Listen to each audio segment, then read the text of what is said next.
ॿियूं सभु ॿोलियूं ॻाल्हाईंदासीं, सिंधी कोन ॻाल्हाईंदा। ईअं छा थींदो, सिंधी गुम थी वेंदी। If you don't use a language, you will lose that language. आहिस्ते आहिस्ते करे that language will vanish.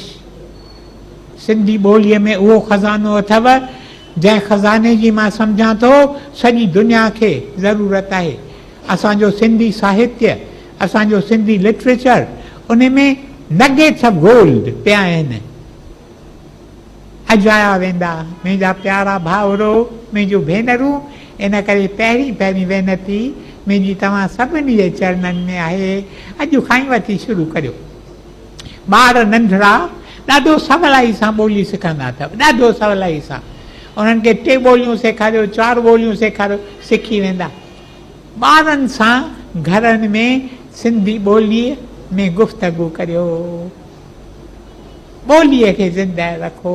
ॿोली अथव असांजे क़ौम जी पार, ॿोली अथव असांजे क़ौम जो प्राण। जे प्राण हलियो वियो त इंसानु घणो जताव करे सघंदो। ऐं इहो कमु मां जेकर माताउनि ते रखां, हिन पासे जे वेठियूं आहिनि, तिन ते रखां। पंहिंजनि घरनि में तव्हीं सिंधी ॿोलीअ जो वाइपो करियो। अॼु खां वठी हिकु रेवोल्यूशन आणे छॾियो विशाखापट्टनम में। अॼु खां वठी चओ त असीं घरनि में जे ॻाल्हाईंदासीं। वचन थो कयां मां जिते बि हुजां, मां जिते बि हुजां, ओ सिंध तुंहिंजी ज्योतियां।